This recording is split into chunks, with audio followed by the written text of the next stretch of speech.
धनपुर गांव की वो शाम भी दूसरी शामों की तरह थी, धीमी, उदास और सांस लेती हुई ठंड से भरी। गांव के हर घर में धुएं की हल्की लकीरें उठ रही थीं। हवा में भूसे की खुशबू थी और कहीं-कहीं दूर से बैलों की घंटियां सुनाई देती थीं। लेकिन उस शांत दिखाई देने वाली शाम के अंदर एक घर में तूफान उठने वाला था। शामू खेत से थका हारा लौटा। कंधे पर पुरानी झोली, पैरों में टूटी चप्पलें, हाथों पर सूखे मिट्टी के धब्बे, सारी गरीबी उसके शरीर से अलग से बोल रही थी। घर के सामने पहुंचते ही उसने देखा कि सरोजा मिट्टी का आंगन बुहार रही है।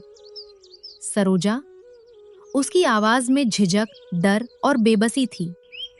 सरोजा ने बिना मुड़े कहा, हाँ आ गए, खाना चढ़ा रही हूँ।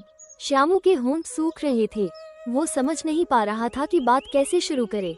कुछ क्षण बाद उसने हिम्मत करके कहा, सरोजा, सहना आया था। सरोजा पलटकर बोली, कौन सहना? किस लिए आया था? लगान के पैसे मांगने। श्यामू की आवाज धीमी थी, मानो किसी ने उसकी गर्दन दबा दी हो। सरोजा ने भौहें चढ़ा ली। फिर क्या बोला? आज दो, वरना फसल जब्त कर लेगा। श्यामू ने सिर झुका लिया। सरोजा समझ गई कि आज कुछ बड़ा संकट है। वो थोड़ी देर चुप रही, फिर बोली, तो तुमने क्या कहा? श्यामू में खड़ा होकर कहा, मैंने कहा, सरोजा से पूछकर बताता हूँ। अच्छा।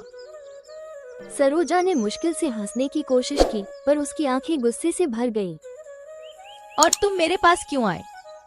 तुम्हें पता नहीं था कि घर में बस 3 रुपए रखे हैं? श्यामू बुदबुदाया। मैं सोच रहा था कि शायद। सरोजा की आंखों में दर्द और गुस्सा दोनों थे। तुम सोचते हो और मैं माघ पूस की कड़ाके की रात में क्या पहनूंगी, बिना कंबल के कैसे रहूंगी? तुम ऐसे पैसे दे दोगे तो कंबल कहाँ से आएगा? तुम्हें पता है ना, इस बार ठंड जानलेवा है। श्यामू चुप रहा। उसकी आंखें नीचे थीं, जैसे जमीन में गड्ढा ढूंढ रहा हो। कुछ देर बाद उसने धीमी आवाज में कहा, सहना को क्या बोलूं? कह दूं कि पैसे नहीं है? सरोजा ने झाड़ू पटक दी। हाँ बोल दो, क्यों नहीं बोलते? क्या वो तुम्हारा माई बाप है? क्या हम उसकी गुलामी करने को जन्मे हैं? हर बार उसका लगान, उसकी धमकी, उसकी आंखें, उसकी हुकूमत। वो थककर दीवार से टेक लगाकर बैठ गई। माथे पर पसीना आ गया था, ठंड में भी। श्यामू ने डरते डरते कहा, अगर लगान न दिया तो वो खेत छीन लेगा। सरोजा ने तड़प कर कहा, तो ले ले, खेती हमसे होती ही कहाँ है। साल भर खेत में हड्डियां तोड़ो और साल के अंत में लगान देकर खाली हाथ रह जाओ। खाने को कुछ नहीं, पहनने को कुछ नहीं। ये कैसी जिंदगी है श्यामू? श्यामू का दिल बैठ गया। वो दुखी होकर बोला, तो क्या करूं? गांव के सब लोग कुछ ना कुछ देते हैं। सरोजा बोली, गांव वाले देते होंगे, लेकिन उनके पास कुछ बचता भी है। हमारे पास क्या है? हमारे हिस्से में सिर्फ ठंड, भूख और कर्ज आया है। श्यामू की आंखें भर आई। वो जानता था सरोजा की हर बात सच है। कुछ देर तक दोनों चुप रहे। आंगन में फंसे हुए पत्ते हवा के साथ घूमकर आवाज कर रहे थे। कालू पास ही बैठा दोनों की बातें समझने की कोशिश कर रहा था। सरोजा ने गहरी सांस ली। श्यामू, तुम क्यों नहीं छोड़ देते खेती? मजूरी करो, कम से कम रोज कुछ तो मिलेगा। श्यामू ने उदास होकर कहा, खेती छोड़ दूं? ये हमारे बाप दादों का काम है। और गरीबी भी बाप दादों से ही मिली है। कभी सोचा हमारे बच्चे होंगे तो उन्हें क्या देंगे? ठंड में तुम खेत में ठिठुरते हो, मैं घर में कांपती हूँ। किसके लिए? श्यामू ने धीरे धीरे कहा। मैं कोशिश करता हूँ सरोजा, पर किस्मत ही खराब है। सरोजा की आंखें भर आईं। उसने आंचल से आंखें पोंछीं, फिर हिम्मत करके उठी, अंदर गई और अलमारी से पुराने कपड़ों के नीचे छिपे 3 रुपए निकाल लाई। उन रुपयों को देखते ही उसके हाथ कांपने लगे। वो पैसे श्यामू की हथेली पर रखते हुए बोली, लो, दे आओ, लेकिन सुन लो, इस बार ठंड में मर जाओगे तो मैं अकेली कैसे जीऊंगी? श्यामू ने पैसे लिए, लेकिन उसका दिल जैसे जमीन में गिर गया। वो धीरे धीरे बाहर निकल गया, मानो अपना दिल निकाल कर दे आया हो।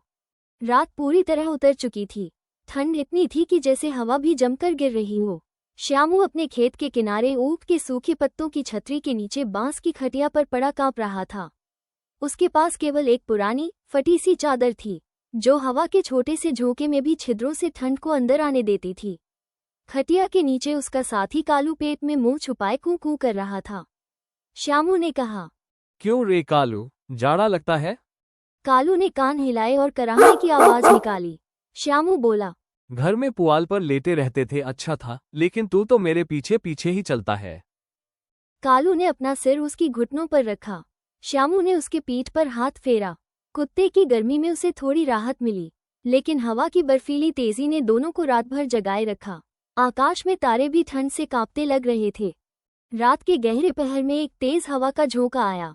छतरी हिली और पत्तों में सरसराहट हुई। कालू अचानक चौकन्ना होकर बाहर उछल गया और जोर जोर से भौंकने लगा। श्यामू ने उसे कई बार पुकारा। आ जा कालू, इधर आ।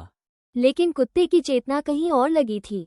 वो अंधेरे में किसी अनजान खतरे पर भौंक रहा था। कुछ देर बाद लौटकर श्यामू के पास लेट गया। श्यामू ने उसे सीने से लगाया और बुदबुदाया। तेरे बिना तो मैं मर ही जाता रे। धीरे धीरे उसके बदन में कालू की गर्म सांसों का असर होने लगा। उसे थोड़ी गर्मी मिली, लेकिन रात अभी बाकी थी। आकाश में सप्तर्षि केवल आधे चढ़े थे। ठंड इतनी कठोर थी कि श्यामू को अपने खून के जमने का एहसास हो रहा था। हड्डियां दुखने लगीं, शरीर सुन्न हो रहा था। कुछ दूर खेत में अचानक धम धम धम कुछ कूदने दौड़ने की आवाजें आईं। कालू उछल पड़ा। वो खेत की ओर भागने को तैयार था। श्यामू ने उसे पकड़कर कहा।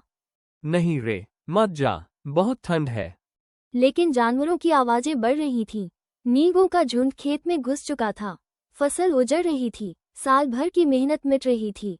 कालू बार बार भौंककर जाने की कोशिश करता, पर श्यामू का शरीर अब उठने लायक नहीं बचा था।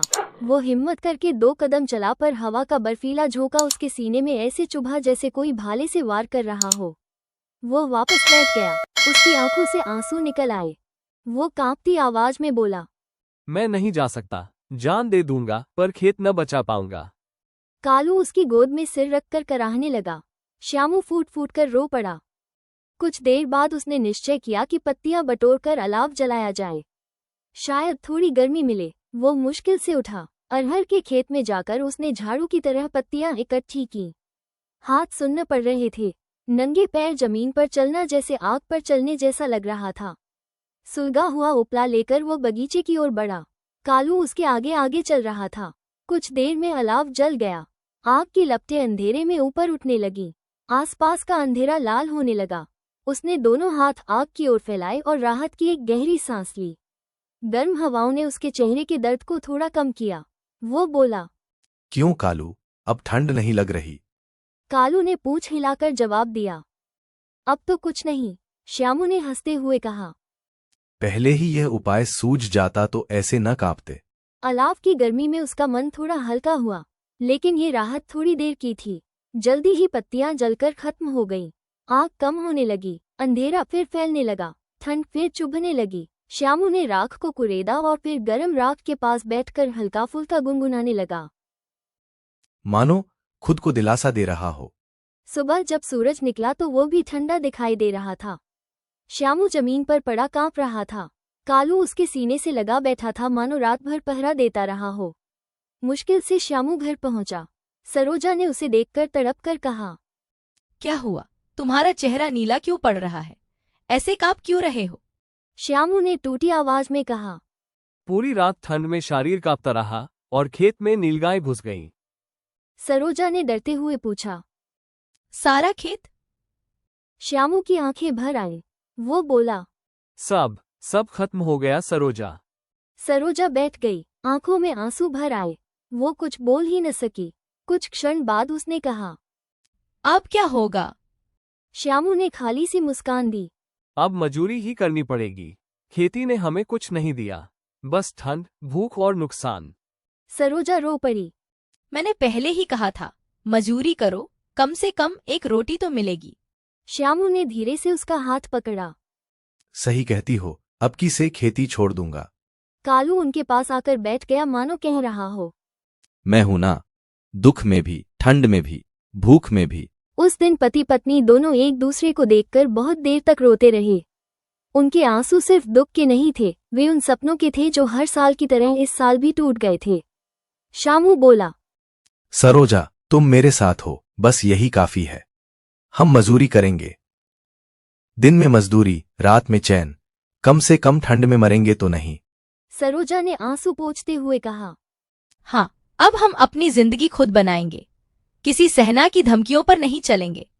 दोनों ने एक दूसरे का हाथ थाम लिया। ठंडी हवा चल रही थी, लेकिन उनके दिलों में पहली बार एक नई गर्मी थी, आशा की गर्मी। जीवन शायद पूरी रात ठंडा रहा था, लेकिन सुबह नई थी। आप सभी को ये स्टोरी अच्छा लगा तो इस चैनल को सब्सक्राइब, लाइक और बेल आइकन घंटी दबाना ना भूले। आप सभी को धन्यवाद।